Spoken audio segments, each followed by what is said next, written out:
السلام علیکم۔ جیسا کہ آپ جانتے ہیں کرونا وائرس کی وجہ سے پوری دنیا میں لاک ڈاؤن ہے۔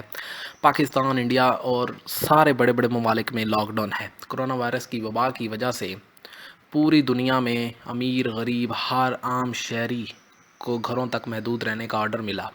وہاں پہ کرونا وائرس کی وبا پر قابو پانے کے لیے کئی ممالک میں لاک ڈاؤن نافذ کیا گیا۔ ان میں انڈیا، جو کہ ہمارا ہمسایہ ملک ہے، اس میں بھی لاک ڈاؤن کیا گیا۔ شہریوں کو کہا گیا کہ گھروں تک محدود رہیں تاکہ کرونا وائرس کی وبا سے محفوظ رہا جائے۔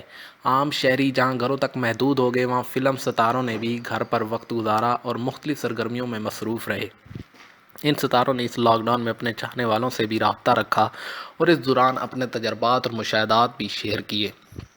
بالی ووڈ سٹار کے لیجنڈری اداکار امیتابھ بچن بھی لاک ڈاؤن میں اپنے گھر تک محدود رہے۔ Indian T V channel ANDV T V channel کے مطابق انہوں نے لاک ڈاؤن کے تجربات کے بارے میں کہا کہ اس لاک ڈاؤن میں انہوں نے جتنا کچھ سیکھا ہے، اتنا انہوں نے اپنی زندگی کے 78 برسوں میں بھی نہیں سیکھا۔ اپنے ٹویٹر پیغام میں امیتابھ بچن کا کہنا تھا کہ لاک ڈاؤن کے دوران جو سمجھا اور سیکھا، سچ کا اظہار کہتا ہوں کہ اتنا میں نے اپنی 78 سالہ زندگی میں نہیں سیکھا۔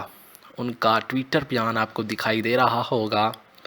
اس سے پہلے امیتابھ بچن، جو کہ بالی ووڈ لیجنڈری اداکار ہیں، انہوں نے اپنے ایک اور ٹویٹ میں کہا تھا کہ 2 دن کا میلہ ہے، 2 دن کا آنا ہے جانا ہے، جیون چلتا جانا ہے۔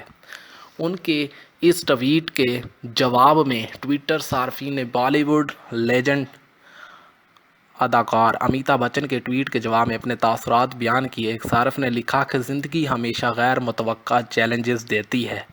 ہمیں ان مسائل کو حل کرنا ہے اور ہمیں ان کی صحیح جواب دینا ہے۔ یہ لاک ڈاؤن کے دوران ہمیں ایک دوسرے سے دور اس لیے رکھا جا رہا ہے تاکہ کرونا وبا سے بچا جا سکے۔ یہ وبا ہمیں ایک چیلنج دے رہی ہے۔ اس چیلنج کے ساتھ نپٹنا ہمارا فرض بنتا ہے۔